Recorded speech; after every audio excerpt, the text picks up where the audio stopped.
मुंबईतील एल्फिस्टन पूल आजपासून 2 वर्षांसाठी बंद असणार आहे। वरळी ते शिवडी कनेक्टरसाठी पुलाची पुनर्बांधणी होणार आहे। पुलाच्या पाडकामाला लवकरच सुरुवात होईल, तर पुनर्बांधणीच्या कामामुळे मोठी वाहतूक कोंडी निर्माण होण्याची शक्यता आहे। एल्फिस्टन पूल 2 वर्षांसाठी बंद ठेवण्यात येणार आहे, कारण वरळी ते शिवडी कनेक्टरसाठी एल्फिस्टन पुलाची पुनर्बांधणी करण्यात येणार आहे। हा पूल खरं तर वाहतुकीसाठी 2 वर्ष बंद ठेवण्यात येईल, त्याच्यामुळे पुनर्बांधणीच्या कामामुळे मोठी वाहतूक कोंडी निर्माण होऊ शकते।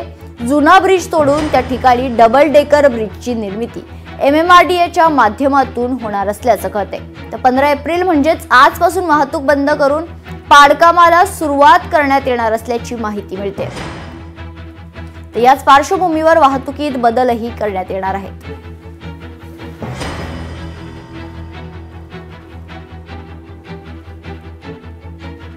या संदर्भात अधिक सविस्तर माहिती जाणून घेऊयात। आमच्या प्रतिनिधी मीनाक्षी म्हात्रे आपल्यासोबत जोडल्या गेलेल्या आहेत।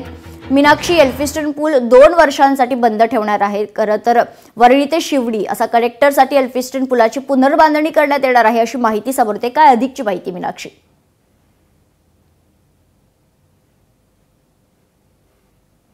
ब्रिटिशकालीन जे पूल आहे, जे 125 वर्ष जुना आहे, आपण पाहतोय की याच पुलाच्या नवीन बांधकामासाठी हा पूल जो आहे तो आता पाडण्यात येणार आहे आणि त्यासाठीच संपूर्णतः ही वाहतूक जी आहे ती बंद केली जाणार आहे। खरं तर आजपासून जे आहे ते वाहतूक बंद केली जाणार असल्याचं सांगितलं जात होतं, पण अद्यापही वाहतूक जी आहे ती खुली आहे। प्रवाशांना ये जा करण्यासाठी या ठिकाणी रस्ता जो आहे तो बंद करण्यात आलेला नाहीये, पण मात्र आपण पाहिलं तर परळ ते प्रभादेवीला जोडणारा हा पूल आहे आणि इथेच हा जुना ब्रिज जो आहे तो तोडून डबल डेकर ब्रिज जो आहे तो या ठिकाणी MMRDAच्या माध्यमातून होणार आहे। त्यामुळे प्रभादेवीचा पूल हा पाडल्यानंतर दादर पश्चिम असेल किंवा मग केळकर मार्ग असेल, भवानी शंकर रोड असेल, या सगळ्याच मार्गाने जे रस्ते आहेत त्या ठिकाणी मोठी वाहतूक कोंडी होण्याची शक्यता आहे।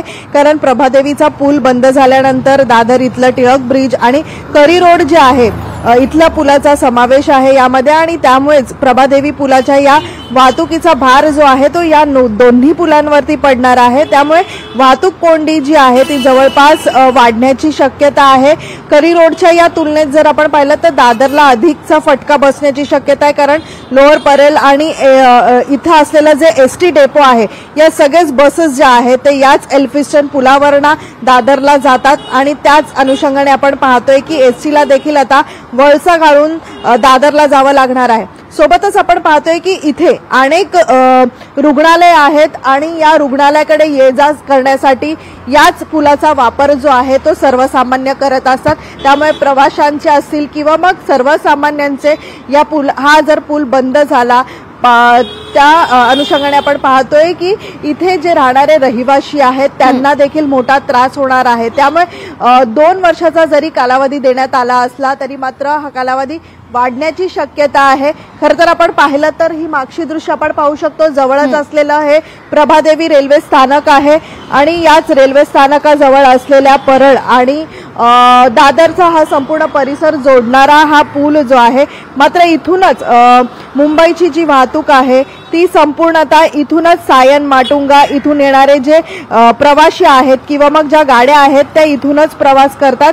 त्यामुळे दादर पश्चिमेला मोठी वाहतूक कोंडी होण्याची चिन्ह जी आहेत ती वर्तवली जाते। खरं तर अटल सेतूला थेट वांद्रे वर्ली सी लिंकला जोडण्यासाठी हा महत्त्वपूर्ण असलेला पूल असेल आणि त्यासाठीच वरली शिवडी उन्नत मार्गिकेसाठी हा पूल जो आहे तो पाडण्यात येणार आहे। त्यामुळे हे पाडकाम जे आहे ते आजपासून केलं जाणार असल्याचं सांगितलं जातं आणि त्यासाठीच हे पूल जे आहे ते बंद करण्यासाठीची आजची तारीख देण्यात आली होती, पण मात्र महापालिकेच्या अंतर्गत पर्यायी रस्त्यांची कामं जी आहेत ती पूर्ण झाली नसल्याचं पाहायला मिळतंय।